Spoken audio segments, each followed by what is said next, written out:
नमस्कार, अग्निपथ देख रहे हैं आप और अग्निपथ में आज हम बात करेंगे अंशदान राशि पर सियासत। पुरानी पेंशन योजना को लेकर केंद्र और राज्य सरकार के बीच टकराव बढ़ता जा रहा है। केंद्र की नरेंद्र मोदी सरकार ने पुरानी पेंशन योजना को लागू करने से साफ इनकार कर दिया। वित्त मंत्री ने कहा कि पुरानी पेंशन योजना को लागू करने का कोई विचार नहीं है। उधर केंद्र के इस निर्णय पर मुख्यमंत्री भूपेश बघेल ने कहा कि एनपीएस का पैसा राज्य के कर्मचारियों का है, इसे राज्य सरकार को वापस किया जाना चाहिए। उधर बीजेपी ने पलटवार करते हुए कहा है कि कांग्रेस का काम सिर्फ आरोप लगाना है। अब ऐसे में बड़ा सवाल यह है कि केंद्र और राज्य सरकार की खींचतान में अधिकारी कर्मचारी कब तक पिसेंगे और इसका हल कब निकलेगा, इस पर चर्चा करेंगे। उससे पहले देखिए ये रिपोर्ट। पुरानी पेंशन योजना केंद्र और राज्य सरकारों के बीच टकराव का एक बड़ा मसला बनती जा रही है। पुरानी पेंशन योजना को लागू करने वाले राज्यों में कांग्रेस शासित छत्तीसगढ़ और राजस्थान शामिल है। अब हिमाचल प्रदेश में भी कांग्रेस ने इसे लागू करने का ऐलान कर दिया है। हालांकि पुरानी पेंशन योजना की राह इतनी आसान नहीं है। इस मसले पर मुख्यमंत्री भूपेश बघेल ने केंद्र सरकार पर जमकर निशाना साधा। उन्होंने कहा कि राशि लौटाने से केंद्र सरकार कैसे इनकार कर सकती है।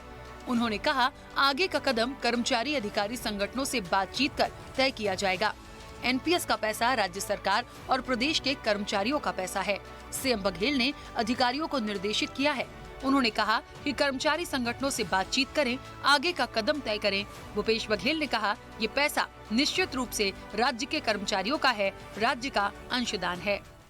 देखिए, ये पैसा है वो विशुद्ध रूप से राज्य के कर्मचारियों का और राज्य के अंशदान है। भारत सरकार का इसमें एक पैसा भी नहीं है। जो केंद्रीय कर्मचारी हैं उसका पैसा उनके पास है, लेकिन ये जो पैसा है वो राज्य के कर्मचारियों का है, राज्य के अंशदान है।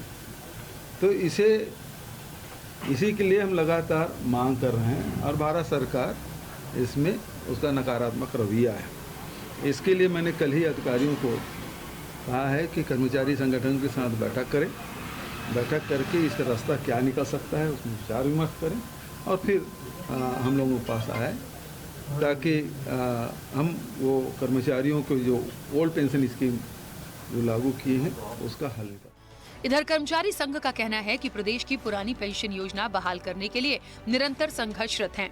मुख्यमंत्री ने मुद्दे को गंभीरता से लिया और प्रदेश में लागू करने का ऐलान किया।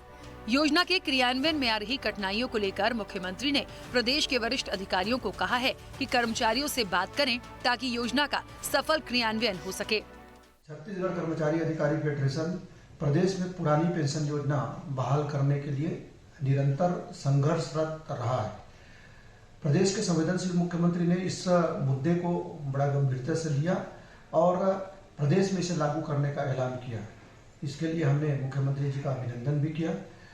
इस योजना के क्रियान्वयन में आ रही कठिनाइयों को लेकर कल माननीय मुख्यमंत्री जी का एक वक्तव्य आया। उन्होंने प्रदेश के वरिष्ठ अधिकारियों को निर्देशित किया है कि कर्मचारी संगठनों से इस विषय को लेकर संवाद करें। उधर बीजेपी की माने तो राज्य सरकार का काम केवल केंद्र के ऊपर आरोप लगाना है। केंद्र की योजनाओं का राज्य में जो इम्प्लीमेंट होना चाहिए, इस पर सरकार कुछ नहीं कर पा रही है। केंद्र के ऊपर आरोप लगाना, इनके लिए कोर्ट में जाना चाहिए, आर्बिट्रेशन बिठाना चाहिए और आर्बिट्रेशन बिठाकर डिसाइड करना चाहिए। जब केंद्र सरकार किसी बात को लेकर बोल रही है तो कोई न कोई नियम या कानून इसके लिए होगा।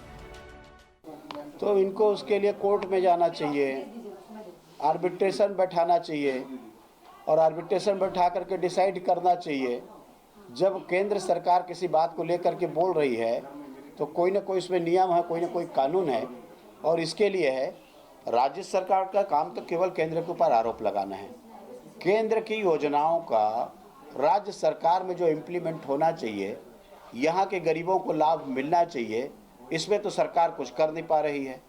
और महज केंद्र के ऊपर आरोप लगाना, पहले भी हमने कहा है कि आप अपनी घोषणा करते हैं तो अपने दम पे घोषणा कीजिए, उसके लिए केंद्र को दोषी मत ठहराइए। ये अपने विफलता को छिपाने के लिए बार बार केंद्र के ऊपर आरोप लगाते हैं। मैं समझता हूँ ये सरकार विफल है, असफल है। अब राज्य सरकारें पुरानी पेंशन योजना की बहाली करने की घोषणा कर दें, लेकिन इस मसले का समाधान निकलना इतना आसान नहीं है। आलम यह है कि केंद्र और राज्य सरकार के बीच जारी खींचतान के कारण कर्मचारियों की पेंशन पर संकट के बादल मंडरा रहे हैं। नई पेंशन योजना के तहत कर्मचारियों और राज्य सरकार के अंशदान की रकम केंद्र सरकार के पास है। राज्यों द्वारा पेंशन बहाली के ऐलान की कक्षा में कर्मचारियों के पेंशन भुगतान के लिए राज्य सरकार को इस रकम की जरूरत होगी। वहीं केंद्र सरकार ने साफ शब्दों में कहा है कि पुरानी पेंशन योजना लागू नहीं की जाएगी। ब्यूरो रिपोर्ट, स्वदेश न्यूज।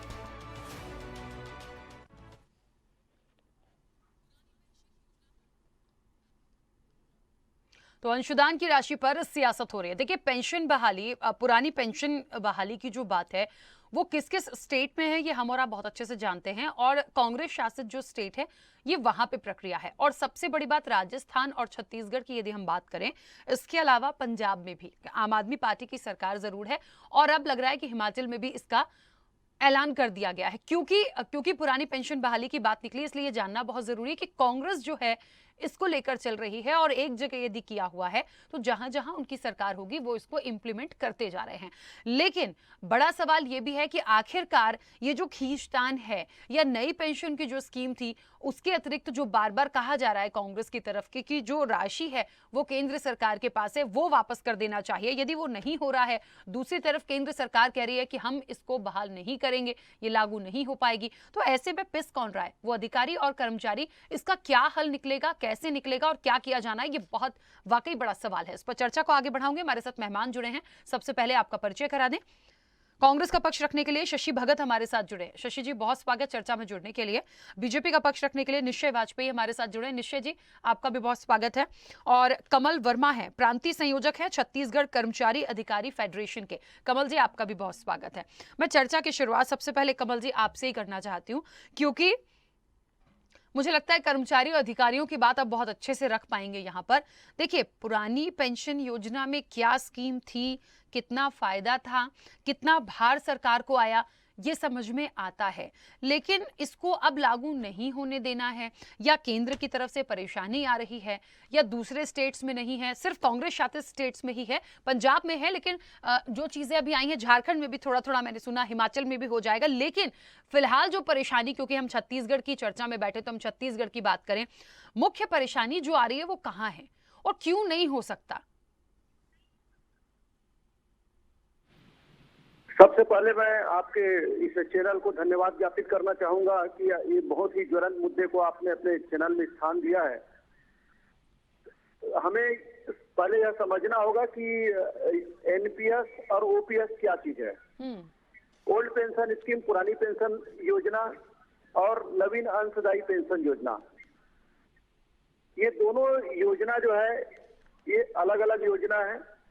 जो नवीन पेंशन योजना जो है वो पूरे देश में 1 नवंबर 2004 से, हमारे प्रदेश में 1 नवंबर 2004 से इसे लागू की गई।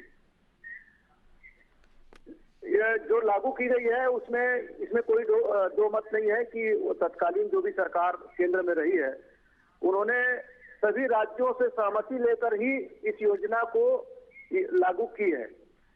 अब जहां तक कर्मचारी अधिकारी संगठन की बात है, केंद्र में भी कर्मचारी अधिकारी संगठन है और राज्य में भी केंद्रीय कर्मचारी अधिकारी संगठन है। लेकिन जब इस योजना को लागू किया गया, केंद्र में जब लागू किया गया, केंद्र में एक्ट जब बनाया गया, उस समय न तो केंद्र सरकार द्वारा और न ही राज्य सरकार द्वारा कर्मचारी संगठनों से किसी प्रकार की कोई चर्चा नहीं की गई, और सीधे सीधे जो है इसको राज्य सरकार से उनकी जो सहमति लेकर जो है सीधा सीधा इसको इम्प्लीमेंट कर दिया गया।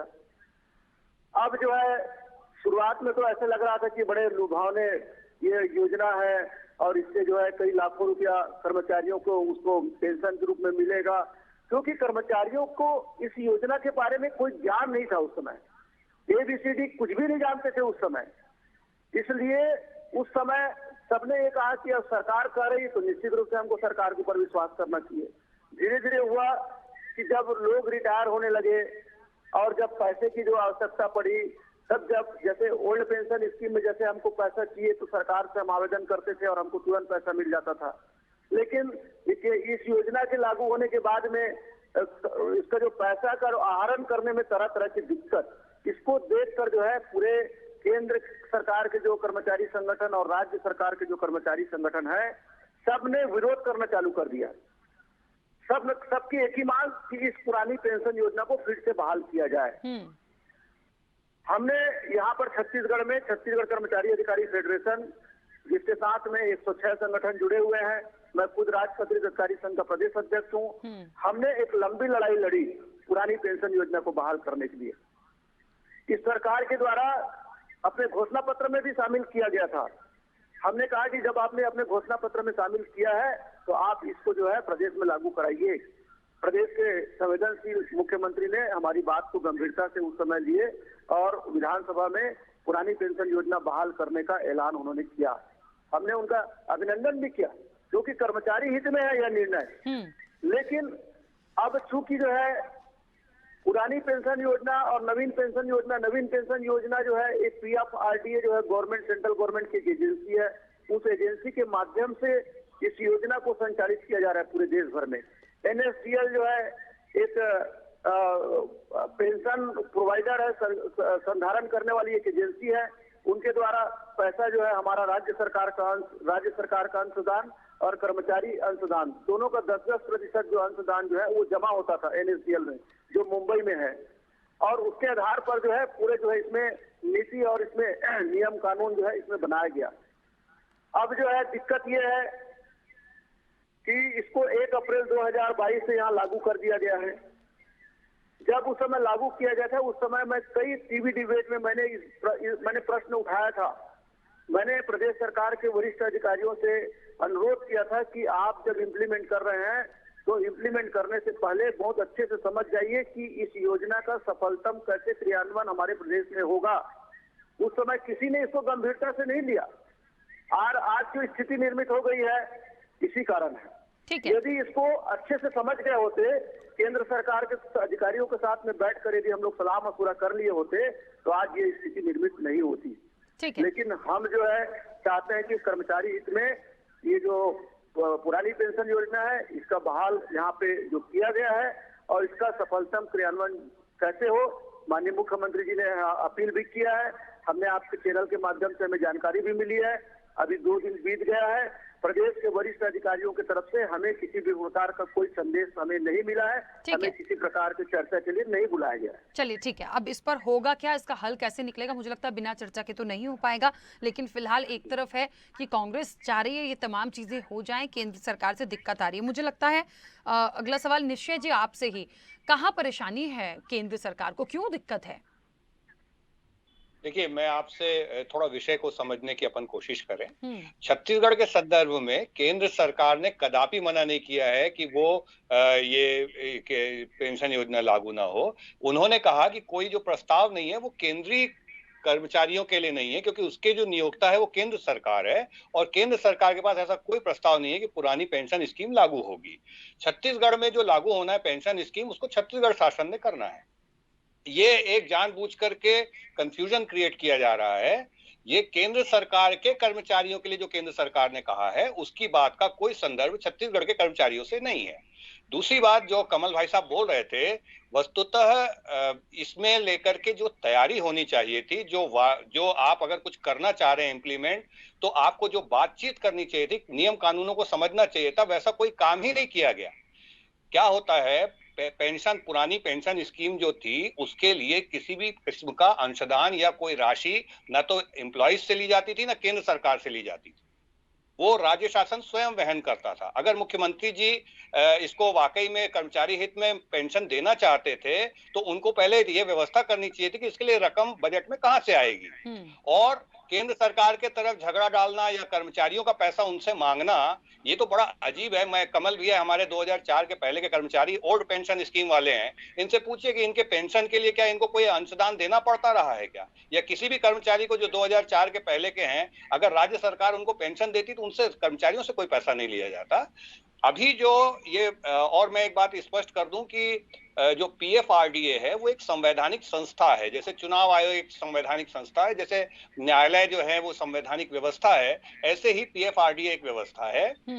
जिसके तहत 2004 में जब माननीय मनमोहन सिंह जी की सरकार थी और बहुत सारे राज्यों में कांग्रेस की सरकार थी, पूरे देश में एक बात आई कि पेंशन जो होती है उसका काफी बड़ा वजन जो है राज्य सरकारों पे होता है और उनका बजट गड़बड़ाता है। इसके लिए एक व्यवस्था बनाई गई कि कुछ अंशदान कर्मचारियों से लिया जाए, कुछ अंशदान राज्य सरकारें दे दें और एक फंड बने जिसका उनको रिटायरमेंट के बाद पैसा मिल जाए। और ये पूरे देश भर में जहां बहुत सारी जगहों में कांग्रेस की राज्य सरकारें थी और केंद्र में माननीय मनमोहन सिंह जी की कांग्रेस की सरकार थी, इनने तय किया। अब इसके बाद ये देश में 18 साल तक लागू है। आप अचानक में बिना किसी चीज को समझे सीधे ही उठा करके आपने एक फैसला ले लिया और वो जो कंट्रीब्यूशन जा रहा था उसको आपने बंद कर दिया और एक समस्या पैदा कर दी कर्मचारियों के लिए कि अब वो एनएसडीएल में जो व्यवस्था बनी हुई थी उसको भी आपने बिगाड़ दिया। आपके पास तो कोई व्यवस्था है नहीं, अब आप सीधा झगड़ा डाल करके एक अपना पल्ला हाथ झाड़ना चाह रहे हैं। राज्य सरकार की जिम्मेदारी है कि वो कर्मचारियों के साथ ये जो हो रहा है इसको तत्काल प्रभाव से इस गलत काम को बंद करे और पूरी तरीके से अगर वो पेंशन देना चाहते हैं वो अपने अर्थ की व्यवस्था बनाएं और इससे पेंशन दें। मैं आपसे एक बात और कहूंगा, हमारे माननीय मुख्यमंत्री जी स्वयं वित्त विभाग उन्हीं के पास है और ये घोर लापरवाही है। पहले ये समझा जाता है नियम कानून जो पुरानी व्यवस्था चल रही है इसको कैसे सुधारा जाए और ये काम कुछ भी नहीं किया गया। तो इसके जो दोषी अधिकारी हैं जिन्होंने पूरे छत्तीसगढ़ के कर्मचारी अधिकारियों के भविष्य से खिलवाड़ कर दिया है, उनको बुला करके और उनपे कार्रवाई होनी चाहिए। ठीक है, मैं एक बात और आपसे हाँ, मैं आती हूँ आपके पास क्योंकि एक मेहमान और हैं। 15 सेकंड दे दें, जल्दी से बोलिए, 15 सेकंड दे दें, जल्दी बोलिए जी। इसमें जो पैसा है वहां पर एनएसडीएल के पास में वो कर्मचारियों का पैसा है, कर्मचारियों को मिलेगा। राज्य सरकार बोलती है, माननीय मुख्यमंत्री जी ने बोला हम इसको विकास में खर्च करेंगे, राज्य के कर्मचारियों का पैसा विकास में खर्च नहीं किया जा सकता। वो कर्मचारियों को मिलेगा, उनके बच्चों के लिए रहेगा, उनके भविष्य के लिए रहेगा, उनको रिटायरमेंट में मिलेगा जैसा तय शर्त है। ठीक है, शशि भगत जी पूरे मामले को सुन लिया। मैं सवाल पार्टी, हाँ जी बताएं। मैंने कहा मैं अपना सवाल इसलिए भी नहीं लूंगी यहाँ पे क्योंकि बहुत सारी चीजें क्लियर होते जा रही हैं, पूरा मामला भी आप देख रहे हैं और कांग्रेस ने तो इस चीज को किया ही है, लेकिन अब जो परेशानी जो आ रही थी उसको क्लियर करा है अभी निश्चय जी ने। कितना सही लगता है, वाकई ठीक है, कहीं दिक्कत है? देखिए, आपने भी ये बात सुना, पूरा ऑडियंस ने भी ये बात देखा है कि पूरे यूनियन के सम्मानीय अध्यक्ष जी भी हैं, हमारे प्रवक्ता साथी भी हैं, पूरे 106 यूनियन जो कर्मचारियों के हैं उनने बड़े सोच समझ करके ये निर्णय को लागू कराने के लिए कहा, ये नियम को लागू करने के लिए कहा और अपने हित की बात वो स्वयं से ज्यादा और कौन जान सकता है। यदि अगर कोई बात कहते हैं हम कि इसको लागू होना चाहिए तो उससे अच्छा और क्या होगा।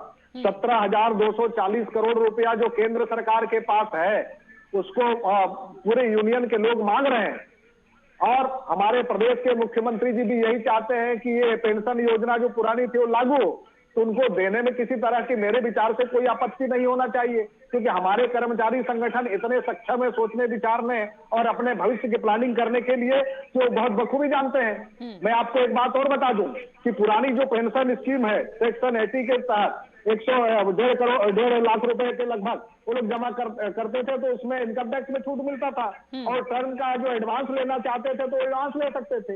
ये सारी स्कीम्स का लाभ वो लोग जानते हैं और ये भी जानते हैं परिवार को कैसे निश्चित रूप से आने वाले भविष्य के लिए हम सुरक्षित और संरक्षित रख सकते हैं। बस ये कंडीशन था कि 10 वर्ष पूरी होगी सेवा तो अब कोई भी विकलांग जैसे पुत्र पुत्रियां होती थी, अब उनको या फिर उनकी वाइफ होती थी, उनको एक फिक्स स्कीम में पेंशन मिले, फिक्स रेट में पेंशन मिले, ये बात ऐसा चाहते थे और मूल्य सूचकांक के आधार पर ऊपर नीचे होता था। ये सारी सुविधा उस पेंशन स्कीम में थी। इसको बखूबी हमारे सम्मानीय अध्यक्ष जी जो 106 यूनियन के अध्यक्ष हैं वो भी इस बात को जान रहे हैं, उनने भी एक बात कही अक्षरशः, उनकी बात का मैं अक्षरशः समर्थन करता हूँ। अब दूसरी लाइन और जोड़ना ये चाहता हूँ, जब हमारे प्रदेश का 8 करोड़ रुपया उनके बचता है पीएम आवास योजना का, तो डंडा डाल के वो लोग निकाल लेते हैं कि हमारा पैसा वापस दो। अब वहां से जब 17 करोड़ समथिंग रुपया देने की बात आती है तो वहां ये बोलते हैं हमारा नियम नहीं है तो आप विधायिका में बैठे हुए हैं तो आप उसको विधायिका में पास करिए और ये सरकार को दीजिए, छत्तीसगढ़ के हमारे कर्मचारी साथियों का कल्याण करिए जो वो लोग चाहते हैं। और प्रदेश के लोकप्रिय मुख्यमंत्री जी ने बात और कही है कि कर्मचारी संगठनों से मिलकर ये बात तय कर लीजिए कि आपको करना क्या है, जिसकी बात चल रही है। मैं चाहता हूं PFRDA जो कर्मचारी संगठनों का पैसा कहाँ यूटिलाइज होना है उसको जानती है, वो भी एक सिफारिश करे, ऐसा वहां से भेजा जाए, ये प्रस्ताव बनाया जाए कि कैसे हमारे छत्तीसगढ़ के कर्मचारी साथियों को उनके इच्छा के अनुरूप लाभदायी पेंशन लागू हो रही है उसका लाभ मिल सके। ठीक है, कुछ कह रहे हैं निश्चय जी? जी, मैं ये विद्वान हमारे साथी हैं भगत जी, मैं उनसे एक आग्रह कर रहा था कि भैया नवंबर 2004 में केंद्र में कांग्रेस की सरकार थी और बहुत सारे राज्यों में कांग्रेस की सरकार थी, सबने सहमति देकर के इसको बनाया था भैया। आप इस योजना को समझने में थोड़ा सा समय खर्च करें, माननीय भूपेश बघेल जी से आग्रह करें कि भैया कोई फैसला लेने के पहले चीजों को समझना चाहिए, अपने को कर्मचारियों के साथ जो गलत काम हो गया है ये नहीं करना चाहिए था। दूसरी बात, उन्होंने पहले तो ये कहा था कि राज्य शासन का पैसा है, वहां से जब जवाब आया केंद्र से कि नहीं ये कर्मचारियों का पैसा है और ये राज्य को नहीं दिया जा सकता, माननीय मुख्यमंत्री जी ने पहले कहा था हम राज्य के विकास में इस पैसे को खर्च करेंगे। आपके पास, मैं तो ये कमल भाई साहब मेरे साथ बैठे थे उस डिबेट में, मैंने ही इस बात की आपत्ति की थी कि कर्मचारियों का पैसा है, कर्मचारियों को मिलेगा। दूसरी बात यह है कि पुरानी पेंशन स्कीम में केंद्र सरकार से कोई राज्य सरकार पैसा नहीं मांगती थी भाई, राज्य सरकार अपने संसाधनों से इसकी व्यवस्था करती थी, कर्मचारियों से कोई अंशदान नहीं लिया जाता था। हमारे साथी कमल भाई बैठे हैं वो आपको बताएंगे। तो अभी भी क्यों अंशदान मांग रहे हैं, कर्मचारियों का पैसा क्यों मांग रहे हैं, केंद्र के ऊपर क्यों डाल रहे हैं? आपने अगर कोई काम का फैसला लिया है, आपने निश्चित तौर पे उसके पैसे की व्यवस्था बनाई होगी। कर्मचारियों को गुमराह करने की कोशिश ना करें, वो विद्वान लोग हैं, वो समझते हैं, बुद्धिजीवी लोग हैं। आप कर्मचारी हितों से खेल न करें, उनको पैसे उनके दें जैसा आपने वादा किया है, और केंद्र को अनावश्यक रूप से इसमें आप गलत बयानी करके जो गुमराह करने की कोशिश कर रहे हैं जनता को। कर्मचारी तो पैसा मांग रहे हैं भैया, कौन हम मांग रहे हैं? कर्मचारी नहीं मांग रहे भाई साहब, मांग रहे हैं पैसा। अरे सुनिए, नहीं, मैं भगत जी आपसे एक आग्रह करूंगा, माननीय मुख्यमंत्री जी ने अपने अधिकारियों को यही कहा है कि आप कर्मचारियों से बात करें, कर्मचारी नेताओं से बात करें, और कमल भैया ने भी बता दिया है कि उनके निर्देश के बावजूद उनसे कोई कम्युनिकेशन नहीं है। कर्मचारी नहीं मांग रहे हैं, माननीय भूपेश बघेल जी मांग रहे हैं, माननीय भूपेश बघेल जी मांग रहे हैं। मुख्यमंत्री जी ने अधिकारियों को कल ही निर्देश दिया है, बिल्कुल होगा, आप चिंता मत कमल जी करिए। तो बता रहे हैं कोई फोन ही नहीं आया करके, कमल जी बता रहे हैं कोई फोन भी नहीं आया भैया, कोई रॉन्ग नंबर भी नहीं आया। मैं आपसे एक बात कह रहा हूँ, बात तो सुनिए, अरे भगत जी, कर्मचारी यूनियन मुख्यमंत्री जी के निर्देश के बाद भी कोई रॉन्ग नंबर भी नहीं आया उनके पास। पालन करने के लिए, अक्षर का पालन करने के लिए माननीय मुख्यमंत्री जी प्रतिबद्ध है, कटिबद्ध है। अरे भैया, आपको केवल चुनाव जीतने के लिए एक सगुफे की तरह इसको बोलना था, आपकी गंभीरता नहीं है, आपको नियम कानून की जानकारी नहीं है। माननीय मुख्यमंत्री जी के स्टेटमेंट लगातार बदल रहे हैं इस विषय में। चलिए, कमल जी कुछ कहना चाह रहे हैं, मुझे लग रहा है कर्मचारियों को बहुत अच्छे से समझे। हाँ कमल जी, अपनी बात रखिएगा। हाँ राखी जी, मैं आपको ये कहना चाहूंगा कि हम जो है किसी भी राजनीतिक विवाद में हम नहीं पड़ना चाहते। देखिए, हमारा जो जीपीएफ जो है पुरानी पेंशन योजना में हमारा अंशदान रहता था उसमें, लेकिन जो नवीन पेंशन योजना है उसमें सरकार का भी अंशदान रहता है, तो सरकार का भी पैसा वहां पर एनएसडीएल में जमा है ना। तो अब इस योजना को जैसे इम्प्लीमेंट करना चाह रहे हैं छत्तीसगढ़ में, तो जब हमारे जैसे अभी जो है, आपको बता दूं राखी जी,